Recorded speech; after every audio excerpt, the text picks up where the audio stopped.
اس شخص نے حضرت علی رضی اللہ تعالیٰ عنہ، حضرت سیدہ کائنات رضی اللہ تعالیٰ عنہ کی دعوت کی، اپنے گھر پر دعوت پہ بلایا۔ جب دعوت پہ بلایا نا تو لینے گیا، اور واپسی میں جب آ رہا تھا تو بچوں نے ساتھ دیکھا ابا جی ایک ایک قدم کو گن رہے ہیں، ایک ایک قدم۔ جب ایک ایک قدم گن کر گھر پہنچے، بہترین دسترخوان سجایا۔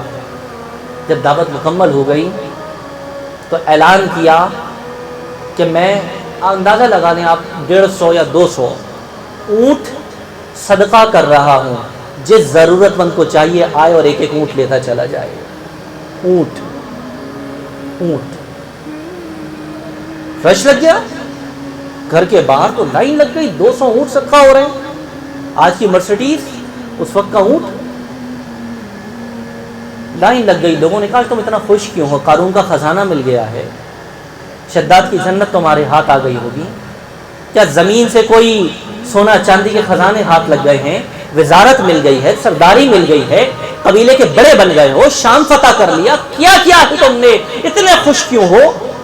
کہنے لگے آج نصیب جاگ گئے ہیں، سیدہ کائنات لخت جگر مصطفیٰ کا قدم میری دہلیز پر لگا ہے، میں ناز کیوں نہ کروں؟ داماد رسول، اخی رسول، میں نبی پاک کو اپنے گھر نہ بلا سکا، نبی پاک وصال فرما گئے، ان کو نہ بلا سکا، ان کی نسبت کی وجہ سے میں نے ایمان قبول کر لیا، اللہ نے مجھے گھر عطا کیا ہے تو میں نے چاہا میرا گھر بابرکت کیسے ہوگا؟ پہلے کفر کی حدوں میں رہتا تھا، بتوں کی پوجا ہوتی تھی، ناپاکی رہا کرتی تھی، میں نے ایمان قبول کیا ہے، میں اس کے شکرانے کو کیسے ادا کروں کہ میرے گھر سیدہ کائنات چلی آئی، میرے گھر اخی رسول حضرت مولا کائنات کا قدم لگا ہے۔ میں ان کے قدموں کو گن گن کر آ رہا تھا، ایک ایک قدم کے بدلے میں نے ایک اونٹ صدقہ کر دیا ہے۔